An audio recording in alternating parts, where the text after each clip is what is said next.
আসসালামু আলাইকুম ওরহমতুল্লাহি ওবরকাতুহ। তাজবিদ সহ কোরআন শিক্ষার দ্বিতীয় ক্লাসে আপনাদেরকে স্বাগতম। আমরা গত ক্লাসে আপনাদেরকে আলিফ বা তাসা অর্থাৎ হরফ এর সাথে পরিচয় করিয়ে দিয়েছি। আমরা এই ক্লাসেও হরফের কিছু দিক নির্দেশনা বা সহজে হরফ চেনার কিছু পদ্ধতি আপনাদেরকে শেখাবো ইনশাআল্লাহ। আসুন আমরা আমাদের মূল ক্লাসে চলে যাচ্ছি। বিসমিল্লাহির রহমানির রহিম।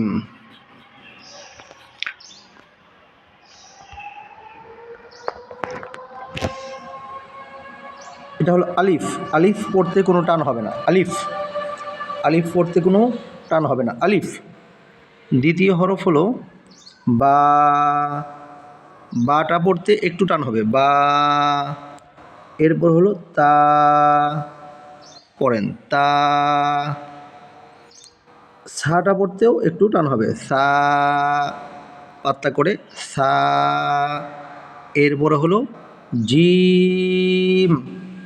জিম। এটাও টেনে পড়তে হবে। জিম। এরপরে দেখেন জিমের পরে হা। এটাও টেনে পড়তে হবে। হা।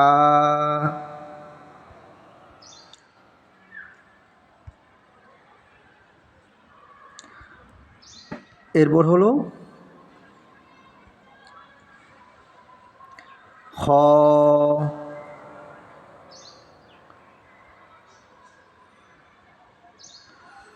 জিমের পরে হা। হ্যাঁ দেখেন হা। হ্যাঁ হা এরপরে হলো খ। টেনে পড়তে হবে খ। হ্যাঁ এরপরে হলো দাল। পড়েন আমার সাথে পড়েন দাল। দালটাও টেনে পড়তে হবে। এই যে এখানে দেখেন লেখা আছে দাল আলিফ লাম, এখানে টেনে এটা দাল টেনে পড়তে হবে। এরপরে হলো দাল। দালের পরে দাল। দালটাও টেনে পড়তে হবে। র। মোটা হবে র। একটু মোটা করে পড়তে হবে র। এরপরে দেখেন এরপর হলো জা। র এর পরে হলো জা। এটাও টেনে পড়তে হবে জা। এরপর হলো সিন। টেনে পড়তে হবে। এগুলো টেনে টেনে পড়ছি, আপনারাও টেনে টেনে পড়বেন। এরপর হলো শিন। শিন। আমার সাথে সাথে আপনারাও পড়েন যাতে করে মুখের জড়তা এবং ভুলগুলো দূর হয়ে যায়। শিনের পরে হলো সদ। টেনে পড়তে হবে সদ। সদ। এরপরে হলো দদ। সদের পরে দদ। দদ। এরপরে হলো দদের পরে ত। ত। হ্যাঁ দেখেন এরপর হলো ত। ত। হ্যাঁ ত এর পরে হলো জ। ত এর পরে জ। এগুলো টেনে পড়তে হবে। এরপর হলো আইন। টেনে পড়তে হবে আইন। পড়েন আমার সাথে পড়েন আইন। আইন। এরপরে হলো গইন। আইনের পরে গইন। টেনে টেনে পড়তে হবে। আমার সাথে সাথে সাথে উচ্চারণ করেন, তাহলে আপনাদের পড়াটা ঠিক হয়ে যাবে। গইনের পরে হলো ফা। গইনের পরে ফা। ফা। পড়েন ফা। এরপরে হলো কফ। টেনে টেনে পড়তে হবে এগুলো কফ। কফ। এরপর হলো কাফ। টেনে পড়তে হবে কাফ। এরপর হলো লাম। লাম। লামের পরে হলো মিম, লামের পরে এটা হলো মিম, লামের পরের অক্ষর টেনে পড়তে হবে মিম। এরপর হলো নুন, পড়েন নুন, লামের পরে মিম, এরপরে হলো নুন, নুনের পরে হলো ওয়াও, নুনের পরে ওয়াও, এই যে হলো ওয়াও, পড়েন আমার সাথে ওয়াও, এটাও টেনে পড়তে হবে। এরপরে হলো হা, এটা হলো পড়েন আমার সাথে হা, হা, হা এর পরের অক্ষরের নাম হলো হামজা, হামজা, এটা টেনে পড়তে হবে না, এটা এভাবে উচ্চারণ হবে হামজা, হামজা। এরপরে হলো ইয়া, এটাও টেনে পড়তে হয় ইয়া। এখন আপনাদের পড়া হলো যেটা গুরুত্বপূর্ণ পড়া, এটা হলো আমাদের পড়তে হবে এই যে দেখেন আলিফ, এখানে আলিফ খালি, এখানে কোনো ফুটা নেই, আলিফের ভিতরে কোনো ফুটা নেই, এটাকে বলে নুক্তা, আলিফের ভিতরে কোনো ফুটা নেই, এটাকে বলা হয় নুক্তা। বার নিচে এক নুক্তা, তার উপরে দুই নুক্তা, সার উপরে তিন নুক্তা, জিমের নিচে এক নুক্তা, জিমের নিচে, জিমের নিচে এক নুক্তা। এরপরে হলো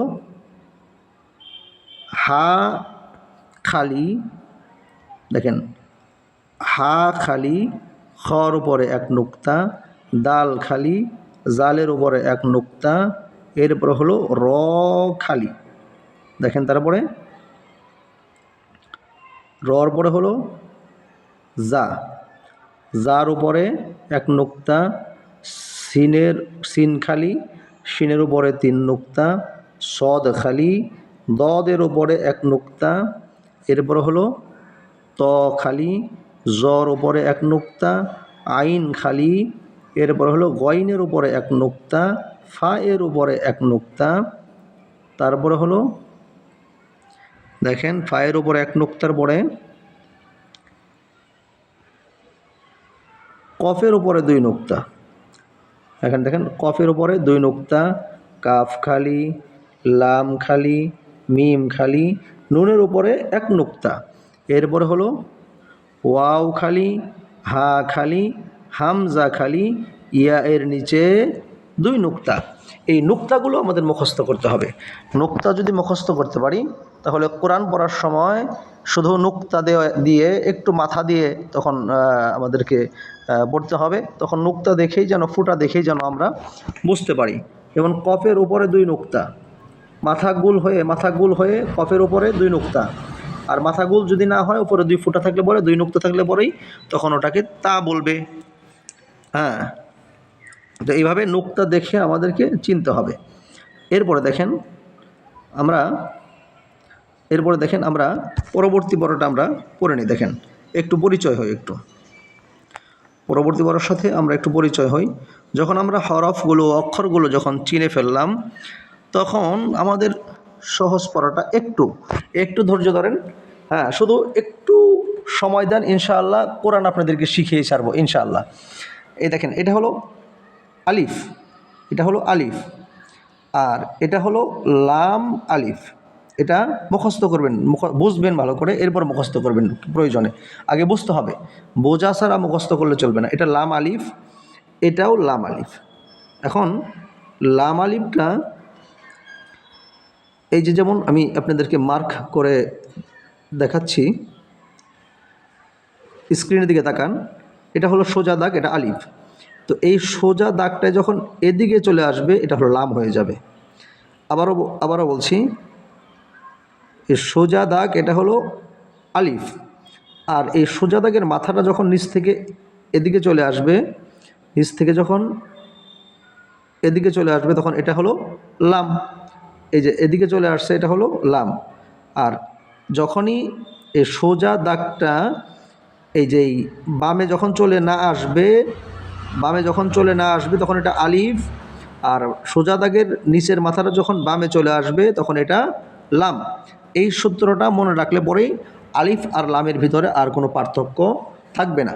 তাহলে আসুন দেখেন, আমরা 2 লাইন আমরা একটু পড়ি, একটু সময় দেন, একটু সময় দিলে পরেই একটু যদি ধৈর্য ধরে পড়েন তাহলে কোরআন আপনার জন্য শেখাটা একেবারে সহজ।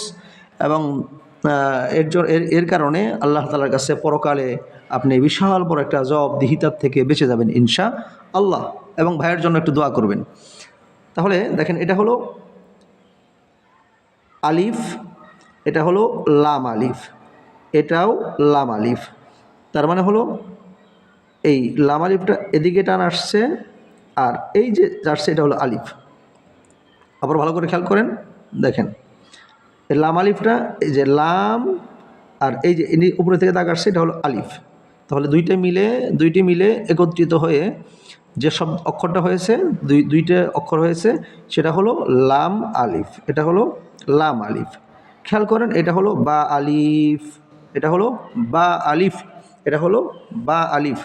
আমরা পড়েছি আগে বা এর নিচে 1 নুক্তা। আর যেহেতু এখানে এই যে নিচে 1 ফোঁটা আর এই যে উপরের দাগটা চলে আসছে, তো এই নিচে 1 ফোঁটা এটা বা, আর উপরে যে দাগটা আছে, এই যে উপরে দাগটা আছে এটা হলো আলিফ। তাহলে এটা হলো বা আলিফ। আশা করি বা আলিফটা আপনারা বুঝতে পেরেছেন। এটা হলো লাম আলিফ, এটা হলো লাম আলিফ। আর এর পরেরটা হলো এটা শুধু লাম, এটা শুধু লাম। আমরা আবার একটু পরিচয় হই, আবার একটু চিনি আমরা। দেখেন, তাহলে এটা হলো, বলেন এটা কি? আলিফ। এটা কি? আলিফ। আর এটা লাম এবং আলিফ দুটো মিলে হয়েছে লাম আলিফ। দুটো মিলা কি হয়েছে? লাম আলিফ। এটাও লাম আলিফ। তাহলে বলেন তো দেখি এটা কি? এটা বা এবং আলিফ। এটা কি হয়েছে? বা এবং আলিফ। আর এটা লাম আলিফ। তাহলে এটা কি বলেন দেখি? এটা লাম। এটা কি? লাম। আর একটি লাইন কি পড়া যায়? আচ্ছা থাক, আজকে ইনশাল্লাহ তৃতীয় ক্লাসে আমরা আরও বেশ কিছু যুক্ত অক্ষরগুলো আমরা চিনব ইনশাল্লাহ। একেবারে সহজ, দেখেন তাকায় দেখেন, একেবারে সহজ। ইনশাল্লাহ আমরা খুব দ্রুত শিখে ফেলব।